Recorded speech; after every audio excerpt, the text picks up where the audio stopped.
main, let's go. Yoga.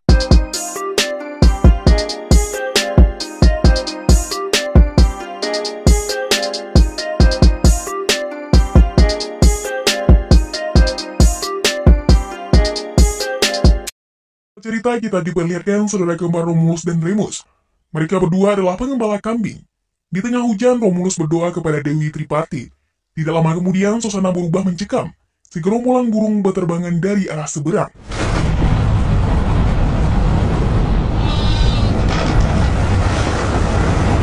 Tiba-tiba air bah datang. Romulus dan Remus mencoba berlari sekencang-kencangnya. Akan tetapi mereka tetap tidak mampu menghindari dari luapan air. Remus mencoba berpegangan dengan sebuah pohon, sedangkan Romulus masih terbawa arus. Tidak ingin terpisah, Remus kembali menghanyutkan diri dan mencoba menggapai Romulus.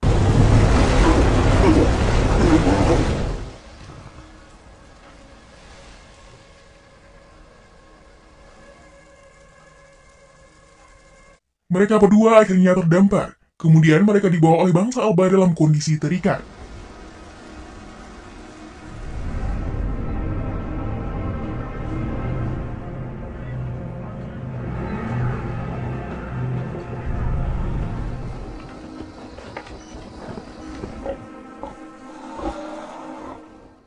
Setelah sampai, mereka berdua dikurung layaknya hewan, menjadi tawanan budak bangsa Alba.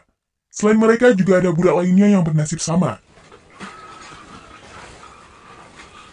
Remus berusaha menyesuaikan kondisinya, sedangkan Romulus langsung kena mental. Dia putus asa dan tidak mau makan.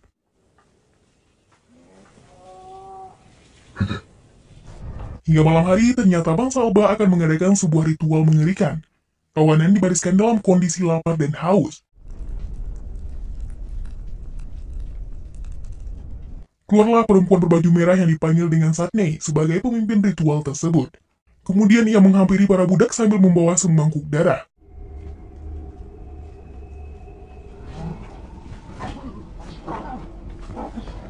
Para penjaga memaksa semua membungkuk di hadapannya. Satne memulai ritualnya dengan berdoa kepada Dewi Tripartit.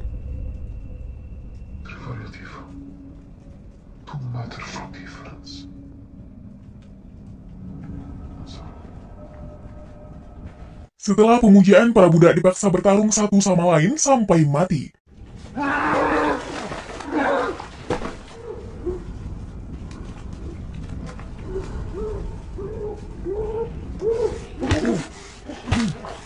Dikarenakan lawannya lebih kecil, Aran pun dengan mudah mengalahkannya. Kemudian, Satne menghampiri korban dan mengoleskan darah ke wajahnya.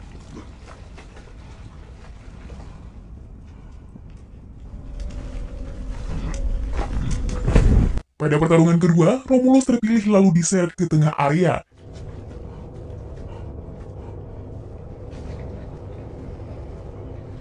Melihat hal itu, Remus memohon kepada penjaga untuk menjadi lawannya. Hingga Remus pun berhasil naik ke tengah arena dan kini mereka harus saling membunuh satu sama lain.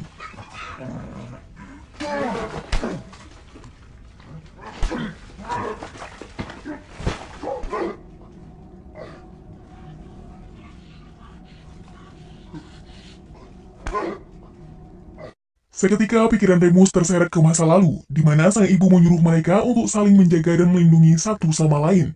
Hingga Remus memilih untuk menghabisi Romulus.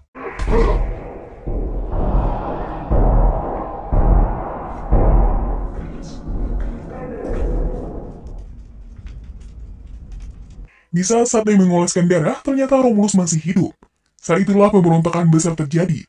Para tawanan saling menolong melepaskan ikatan mereka. Di sanalah terjadi sebuah pertarungan brutal.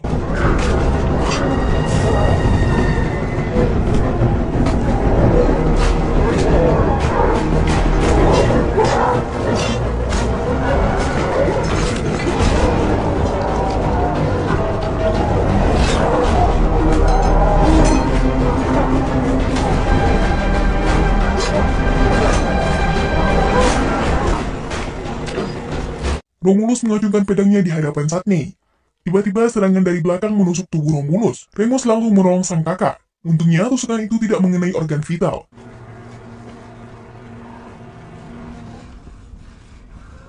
Karena tidak ada pilihan lain, mereka mau tidak mau harus melewati hutan tersebut.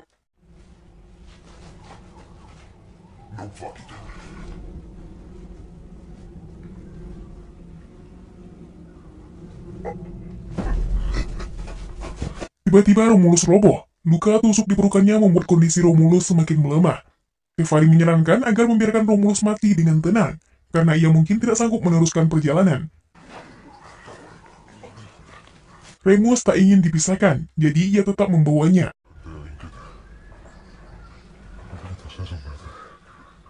Ketika semua orang beristirahat, Mars ketakutan tidak ingin menghentikan perjalanan. Ia mengajak semuanya bergegas pergi kembali. Namun tidak ada seorang pun yang mengubris ajakannya.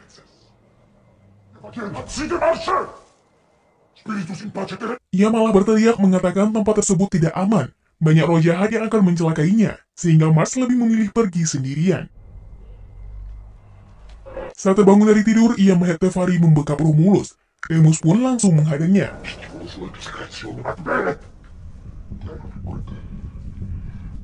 Tefari meyakini bahwa Romulus telah membawa kutukan dewa. Jika ingin tetap hidup, ia harus dikorbankan. Salah satu dari mereka berhasil menghasut Tefari agar membunuh Romulus dan Remus demi keselamatan semuanya. Dan terjadilah pertarungan di antara mereka.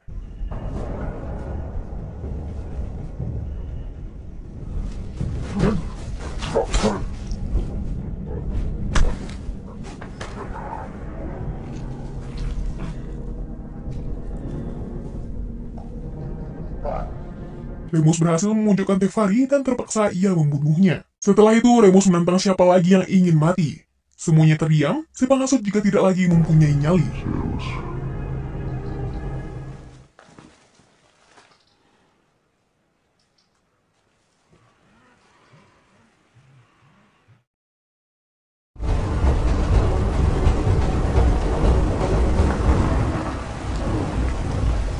Suatu hari, Remus menghabisi kelompok lain dengan sangat brutal.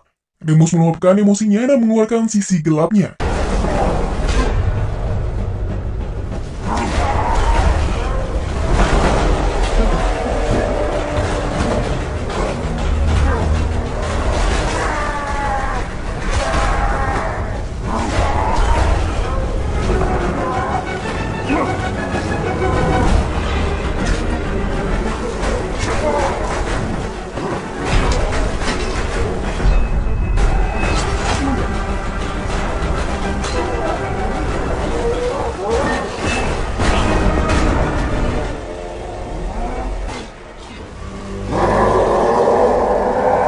Kemudian mereka memasuki desa dari kelompok yang telah ia bantai habis.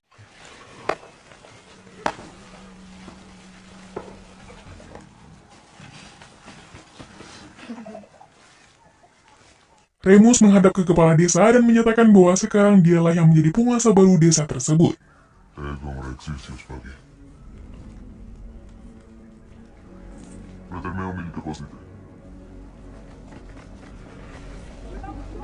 Ritual pemujaan, mendoakan para prajurit yang telah tewas. Saat itu, kepala desa memberikan anak kambing kepada Remus, dijadikan alat komunikasi dengan dewa. Remus meminta Satne mengatakan apa yang telah dikatakan dewa. Setelah mendapat petunjuk, Satne mengutarakan hal yang mengejutkan, bahwa ramalan dari dunia arwah mengatakan, di antara Romulus dan Remus salah satunya akan menjadi raja yang sulit untuk dilupakan bahkan setelah kematiannya.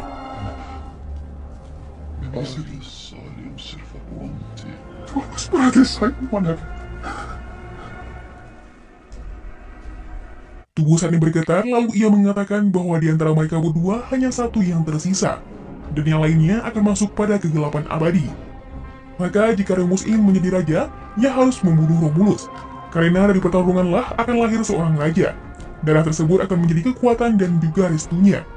Itulah akhir dari kehendak para dewa. Seketika hati Remus terguncang, ia dihadapkan dengan pilihan yang teramat sulit. Perlahan ia menghampiri Romulus yang tidak berdaya. Romulus telah mengetahui isi ramalan itu. Ia rela mengorbankan dirinya demi masa depan Remus dan mentaati segala kehendak dewa.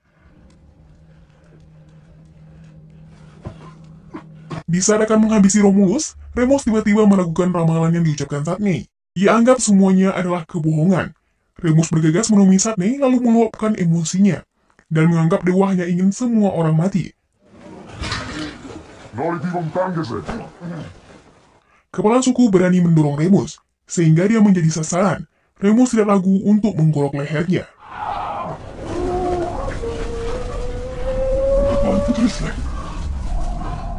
Remus semakin kehilangan kontrol. Ia menyeret Satney ke dalam hutan. Di tengah jalan mereka sempat berhenti. Di sana Remus menegaskan bahwa ia rela tidak mematuhi dewa daripada harus membunuh saudaranya sendiri. Kemudian tangan Satney diikat pada pohon agar menjadi santapan binatang liar. Satney tidak mau mati perlahan. Ia memohon agar langsung dibunuh saja.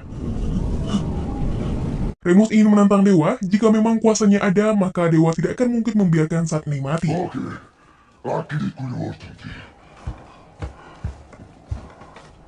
Kemudian Romulus menghampirinya. Ia mengutarakan kekecewaannya terhadap Remus yang sudah bertindak di luar batas. Romulus berharap kepala suku dimakamkan dengan layak. Mendengar hal itu, Remus semakin geram. Ia menyerang Romulus dan mengatakan, semenjak taat kepada dewa, hidup mereka selalu dalam kesengsaraan. Remus menjelma menjadi sosok yang angkuh dan semakin menunjukkan powernya di hadapan semua orang. Ia ingin menjadi raja yang ditakuti dan disegani. Semua orang diperintahkan untuk berlutut. Di hadapan Romulus, ia tidak segan melakukan kekejaman, membakar semua rumah penduduk. Romulus memohon kepada Remus untuk menghentikan kekejiannya. Lalu Remus pun menjawab, bahkan dewa pun tidak pernah berhenti membuatnya menderita. Selang beberapa jam, Remus mendatangi kamar Romulus. Ia mulai luluh dan mengungkapkan isi hatinya bahwa mereka akan selalu bersama. Karena itu jauh lebih penting daripada apapun. Romulus kembali membahas apakah Remus kembali taat kepada dewa. Remus kesulitan menjawab dan memilih untuk pergi. Remus kembali teringat Satney yang ia ikat di dalam hutan.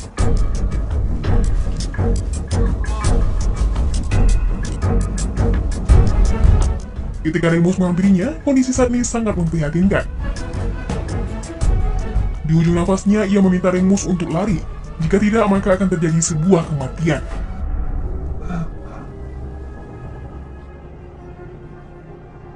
Keesokan harinya, Romulus keluar dan melihat penduduk mulai memperbaiki kondisi desa yang porak-poranda. Di sana, ia mendapat kabar bahwa Remus telah pergi bersama anak buahnya.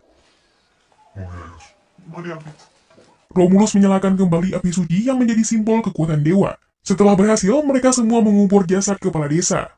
Istrinya kepala desa mengatakan kepada Romulus bahwa api telah memilihnya untuk menjadi pemimpin mereka. Semua orang berkumpul dalam barisan melingkar, melakukan pengujian bersama kepada dewa.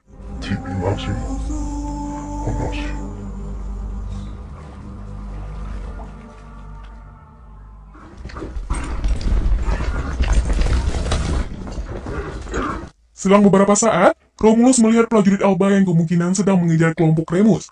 Sebagian orang menahan Romulus agar tidak perlu ikut campur. Romulus menganggap jika bangsa Alba terus dibiarkan, maka tidak ada yang namanya kebebasan. Romulus harus menolong saudaranya, karena ia percaya masih ada sisi baik dari dirinya.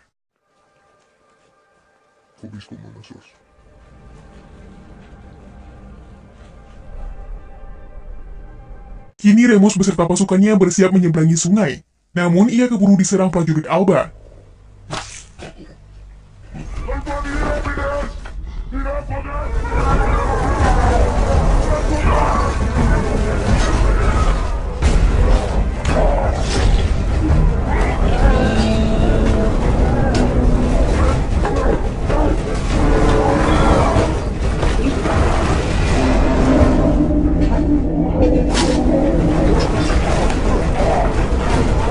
Pasukan Remus terdesak dan nyaris mengalami kekalahan.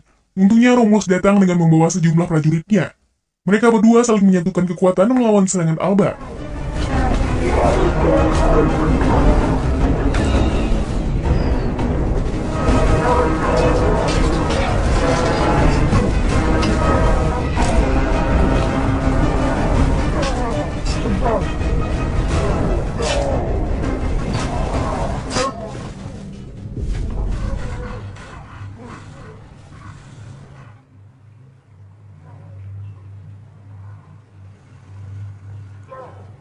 Pertempuran akhirnya dimenangkan oleh Remus dan Romulus, namun harus menelan banyak korban. Ketika Romulus melarang Okai mencuri barang milik korban, Remus pun terpancing. Ia tidak suka tindakan Romulus berlagak seperti pemimpin. Remus semakin tak tahu diri. Setelah ditolong, ia malah menganggap semua orang adalah budaknya. Okai berani menyerang warga desa. Terpaksa ia dihabisi di hadapan Remus. Di sini Romulus juga menyerahkan Remus bahwa dialah si pembawa api. Dialah raja yang telah dipilih, dan yang sebenarnya harus mati itu adalah Remus, yang telah diramalkan akan terjebak dalam kegelapan. Romulus tidak lagi ingin mendengar kesesatan Remus. Ia larang Remus untuk melewati batas suci. Sampai akhirnya terjadilah pertarungan di antara mereka berdua.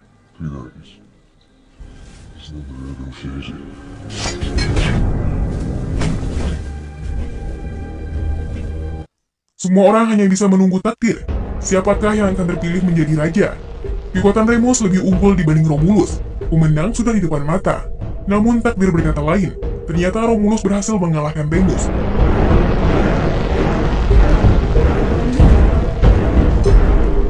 Di penghujung ajalnya, Remus akhirnya dapat menerima takdir yang telah digariskan. Mereka akan selalu bersama meskipun salah satu mereka harus mati. Sungai Tiber menjadi saksi atas kematian Remus. Romulus telah terpilih menjadi raja yang dibangun dari rasa sakit dan darah saudaranya. Ia ingin dibayar dengan kekuasaan yang lebih tinggi. Dan film pun berakhir.